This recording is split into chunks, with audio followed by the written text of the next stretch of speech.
चलिए बच्चों, अब हम आपको पढ़ाएंगे पार्ट 6 कृष्ण जन्माष्टमी। बच्चों, आप सब लोग को कृष्ण जन्माष्टमी के बारे में तो पता होगा, लेकिन अब हम आप इस चैप्टर के द्वारा आपको बताएंगे कि कृष्ण जन्माष्टमी हम लोग क्यों मनाते हैं। अभी कुछ दिन बाद हमारे यहाँ कृष्ण जन्माष्टमी आने वाली है ना, तो आप लोग भी मनाते होंगे। अब देखिए, हम लोग ये कृष्ण जन्माष्टमी क्यों मनाते हैं, इस पाठ में हम पढ़ेंगे। भगवान श्री कृष्ण का जन्म उत्सव जन्माष्टमी के रूप में मनाते हैं।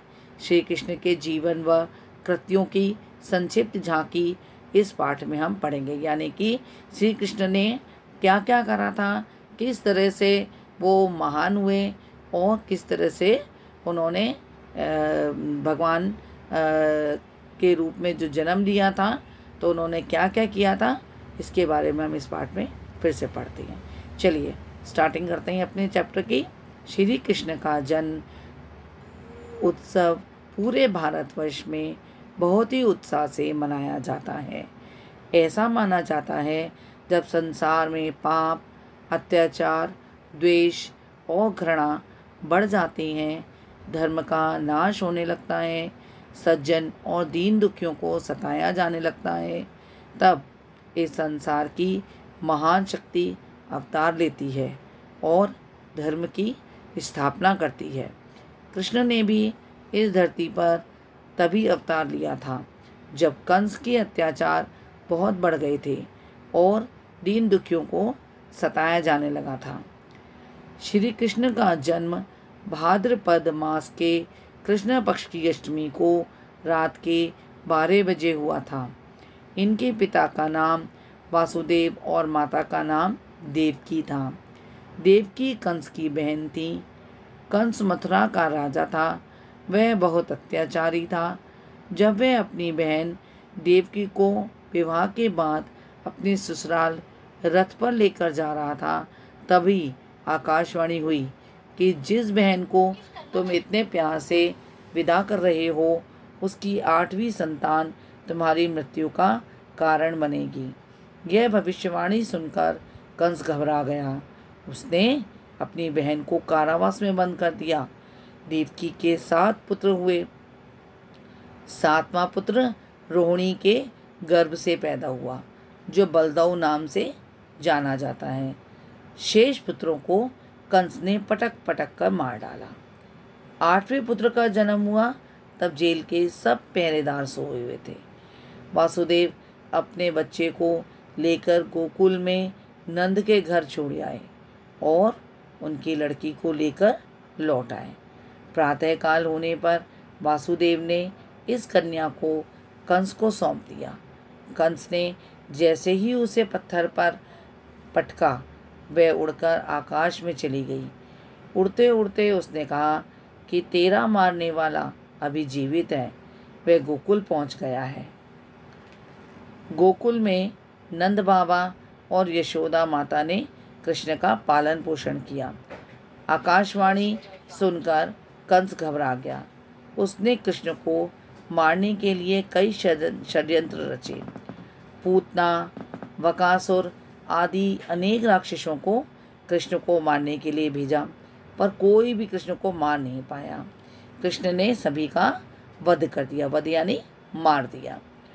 श्री कृष्ण ने गोकुल में रहकर अनेक बाल लीलाएं की। वे मित्रों के साथ गाय चराने जाते थे। गोकुल के सभी नर नारी उनसे प्यार करते थे। वे भी सबकी सहायता करने को तैयार रहते थे। उन्होंने बड़ी बड़ी विपत्तियों से ब्रज को बचाया।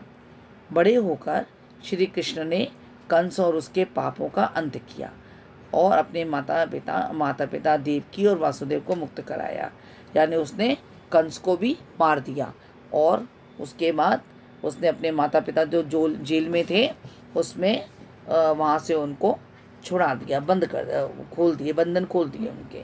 अब श्री कृष्ण ने लोक रक्षा में बहुत कार्य किए। लोक रक्षा यानी लोगों के लिए, भले के लिए बहुत कार्य किए। इससे वे जनता में बहुत लोकप्रिय भी हो गए।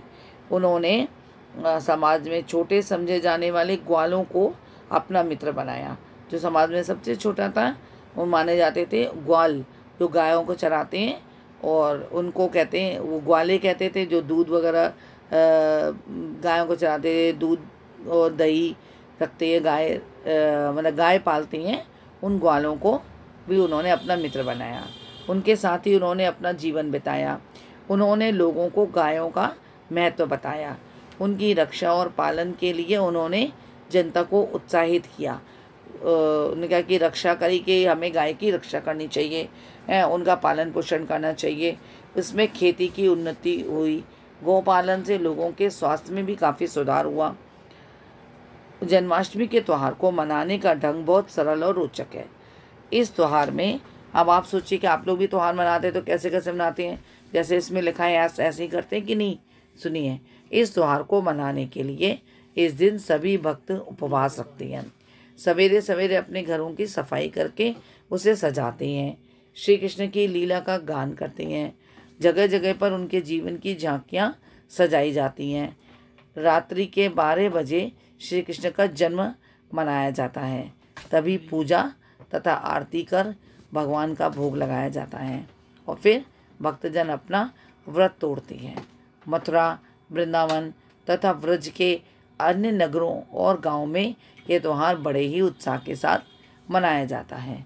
श्री कृष्ण जन्माष्टमी का पर्व हमें यह संदेश देता है कि पाप का नाश अवश्य होता है, अतः मनुष्य को सदा सत्कर्म में लगे रहना चाहिए। तो बच्चों, आपने पाठ पढ़ा, अब आप लोग इस पाठ को दोबारा पढ़िएगा। बच्चों, आप जैसा मैं पढ़ती हूँ आप उसके साथ साथ धीरे धीरे पढ़ने की कोशिश कीजिए, अपने घर में बड़ों की हेल्प लेकर, जिससे आपको रीडिंग आएगी। अगर आप पाठ को नहीं पढ़ेंगे तो आपको रीडिंग करना नहीं आएगा। इसलिए आप धीरे धीरे जैसा मैं पढ़ रही हूँ उसके साथ साथ भी पढ़िए और धीरे धीरे पढ़िए, आपको पढ़ना आएगा। रीडिंग बहुत ज़रूरी है। और इसके साथ इनके एक एक चैप्टर्स की एक एक लाइन पढ़िए, जिसमें से मैं क्वेश्चंस बनाती हूँ और आपको आंसर देने में ईजी होगा। आपके रिस्पॉन्स तो दे रहे हैं आप लोग, लेकिन काफ़ी गलत आंसर दे रहे हैं। इसका मतलब है कि आप लोग चैप्टर्स को पढ़ नहीं रहे हैं। चैप्टर्स को अच्छे से पढ़िएगा और आंसर्स इसी अंदर इन्हीं की लाइनों में होती हैं, ठीक है। शब्दार्थ आपको नहीं करने हैं, शब्दार्थ आप अपनी को बुक में से ही लर्न कर सकते हैं। और आगे की जो क्वेश्चन आंसर्स हैं इसकी PDF मैं आपको दे दूँगी। आपको क्या क्या काम कॉपी में करना है वो सब देखिए। इसमें आपको फिर भी बता दूँ, क्वेश्चन आंसर्स आपको कॉपी में करने हैं। जैसे आपको शब्दार्थ कॉपी में नहीं करने हैं, आपको क्वेश्चन आंसर्स दोनों तरह के क्वेश्चन आंसर, अगर मैं आपको जिस भी चैप्टर में लघु क्वेश्चन देती हूँ तो आपको लघु भी कॉपी में करने हैं, लेकिन क्वेश्चन आंसर्स तो आपको करने हैं। उसके बाद फिलिंग द ब्लैंक्स हैं, ये वाली एक्सरसाइज आपको करनी है। ये वाली आप अपनी बुक में कर सकते हैं, ये वाली एक्सरसाइज बहुविकल्प वाली। और उसके बाद ये वाली भी आप अपनी बुक में कर सकते हैं। और ये मैचिंग भी आप नंबर्स लिख लीजिएगा, अपनी बुक में कर दीजिएगा, ठीक है। और ये वाली एक्सरसाइज आप अपने आप करेंगे, ठीक है। और बाकी मैं PDF बना के आपको इस चैप्टर की मैं डाल दूँगी, आप उससे अपना वर्क कर सकते हैं।